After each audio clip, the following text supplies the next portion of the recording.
Hello YouTube, Uncle John here, and we are back in Tarzan um, of the Apes, and I'm going to try something a little bit different today. I have just installed teleprompter software on my computer, and I'm going to see if that improves how well I can keep up. It makes the text very, very large, and it scrolls it at a fixed speed, so hopefully I will do a little better with my speaking, so let's just see how this goes.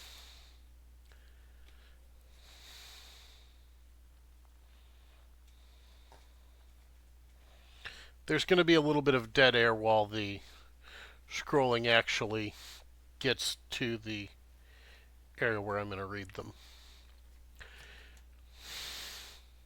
Chapter 3, Life and Death. Morning found them but little, if at all, refreshed, though it was with a feeling of intense relief that they saw that the day had begun. As soon as they had made their meager breakfast of salt pork, coffee, and biscuit, Clayton commenced work upon their house, for he realized that they could hope for no safety and no peace of mind at night until four strong walls effectually barred the jungle from them. The task was an arduous one and required the better part of a month, though he built but one small room, constructed his cabin of small logs about 6 inches in diameter, stopping the chinks with clay which he found in the depth a few feet beneath the surface soil. At one end he built a fireplace of small stones from the beach. These he also set in clay. When the house had been entirely completed, applied a coating of clay to the entire outside surface to the thickness of 4 inches. In the window opening he set small branches about an inch in diameter, both vertically and horizontally, so woven that they formed a substantial grating that could withstand the strength of a powerful animal. Thus they obtained air and proper ventilation without fear of lessening the safety of their cabin. The A-shaped roof was thatched with small branches laid close together, and over these long jungle grass and palm fronds with a final coating of clay. The door he built with pieces of packing boxes which had held their belongings, nailing one piece upon another, the grain of the contiguous layer running transversely, until he had a solid body of some 3 inches thick, and such great strength that they were both moved to laughter as they gazed upon it. Here the greatest difficulty confronted Clayton, for he had no means whereby to hang his massive door now that he had built it. After 2 days' work, however, he succeeded in fashioning two massive hardwood hinges, and with these he hung the door so that it opened and closed easily. The stuccoing and other final touches were added after they moved into the house, which they had done as soon as the roof was on, piling their boxes before the door at night, and thus having comparatively safe and comfortable habitation. The building was of a bed, table, chairs, shelves, a relatively easy matter, so that by the end of the second month they were settled, and but for the constant dread of attack by wild beasts and the ever-growing loneliness, they were not uncomfortable or unhappy. At night the great beasts snarled and roared about their tiny cabin, but so accustomed may one become to the oft-repeated noises that they soon paid little attention to them, sleeping soundly the whole night through. Thrice had they caught fleeting glimpses of great man-like figures like that of the first night, but never at sufficiently close range to know positively whether the half-seen forms were those of man or brute. The brilliant birds and the little monkeys had become accustomed to their new acquaintances, and as they had evidently never seen human beings before, they presently, after the first fright they had worn off, approached closer and closer, impelled by that strange curiosity which dominates the wild creatures of the forest and the jungle and the plain, so that within the first month several of the birds had gone so far as to even accept the morsels of food from the friendly hands of the Claytons. One afternoon, while Clayton was working upon an addition to their cabin, for he had contemplated building several more rooms, a number of their grotesque little friends came shrieking and scolding through the trees from the direction of the ridge. Ever as they fled, they cast fearful glances back of them, and finally they stopped near Clayton, jabbering excitedly to him as though to warn him of approaching danger. At last he saw it, the thing the little monkeys had so feared, the man brute of which Clayton the Claytons had caught occasional fleeting glimpses. It was approaching through the jungle in a semi-erect position, now and then placing the backs of its closed fists upon the ground, a great arthropod ape, and as it advanced it emitted deep guttural growls and an occasional low barking sound. Clayton was at some distance from the cabin, having come to fell a particularly perfect tree for his building operations, grown careless from months of continued safety, during which time he had seen no dangerous animals during the daylight hours. He had left his rifles and revolvers all within the little cabin, and now that he saw the great ape crashing through the underbrush directly towards him, and from a direction which practically cut him off from escape, he felt a vague little shiver play up and down his spine. He knew that, armed only with his axe, his chances with the ferocious monster were small indeed. And Alice, oh God, he thought, what will become of Alice? There was yet a slight chance of reaching the cabin. He turned and ran towards it, shouting in alarm to his wife to run in and close the great door in case the ape cut off his retreat. Lady Greystoke had been sitting a little way from the cabin, and when she heard his cry she looked up to see the ape was springing with almost incredible swiftness for so large and awkward an animal, in an effort to head off Clayton. With a low cry she sprang towards the cabin, and as she entered she gave a backwards glance which filled her soul with terror, for the brute had intercepted her husband, who now stood at bay grasping his axe with both hands, ready to swing it upon the infuriated animal when he should make his final charge. "Close and bolt the door, Alice," cried Clayton. "I can finish this fellow with my axe." But he knew he was facing a horrible death, and so did she. The ape was a great bull, weighing probably 300 pounds. His nasty, close-set eyes gleamed hatred from beneath his shaggy brows, while his great canine fangs were bared in a horrid snarl, paused a moment before his prey. Over the brute's shoulder Clayton could see the doorway of his cabin, not 20 paces distant, and a great wave of horror and fear swept over him as he saw his young wife emerge, armed with one of the rifles. She had always been afraid of firearms and would never touch them, but now she rushed towards the ape with the fearlessness of a lioness protecting its young. "Back, Alice!" shouted Clayton. "For God's sake, go back!" But she would not heed, and just then the ape charged so that Clayton could say no more. The man swung his axe with all of his mighty strength, but the powerful brute seized it with those terrible hands, and tearing it from Clayton's grasp, hurled it far to one side.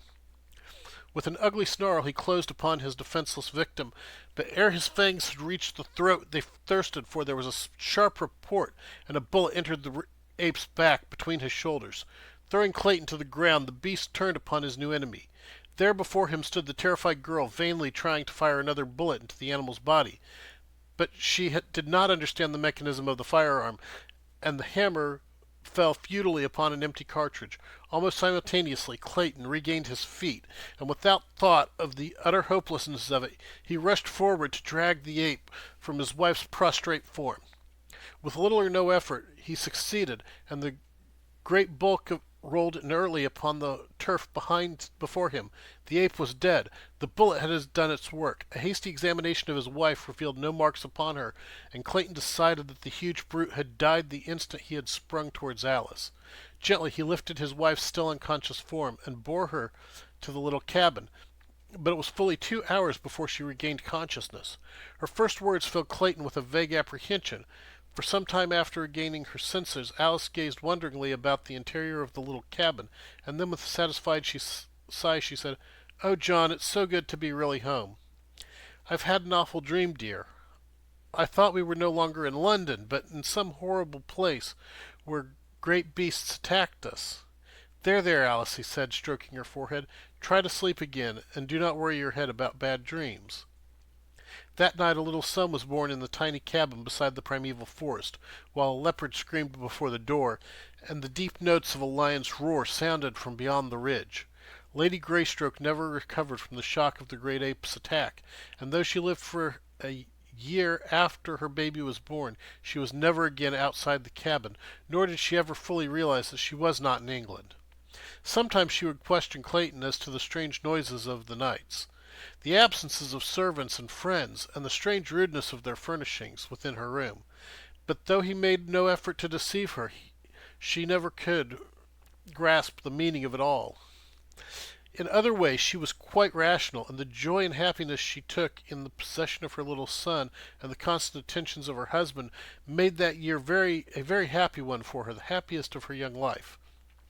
That it would have been beset by worries and apprehension had she been in full command of her mental faculties, Clayton well knew, so that while he suffered terribly to see her so, there were times when he was almost glad for her sake that she could not understand. Long since had he given up any hope of rescue except through accident. With unremitting zeal he had worked to beautify the interior of the cabin. Skins of lion and panther covered the floor. Cupboards and bookcases lined the walls. Odd vases made by his own hand from the clays of the region held beautiful tropical flowers.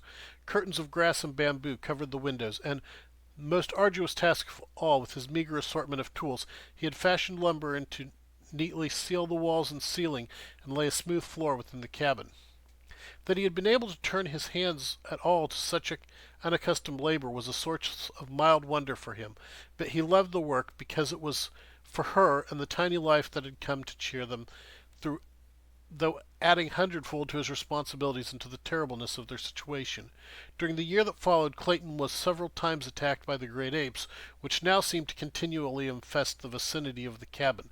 But as he never again ventured outside without both rifle and revolvers, he had little fear of the huge beasts. He had strengthened the window protections and fitted a unique wooden lock to the cabin door, so that when he hunted for game and fruits, as it was constantly necessary for him to do to ensure sustenance, he had no fear that any animal could break into the little home. At first he shot much of the game from the cabin windows, but toward the end the animals learned to fear the strange lair from whence issued the terrifying thunder of his rifle. In his leisure Clayton read, often aloud to his wife, from the store of books he had brought for their new home.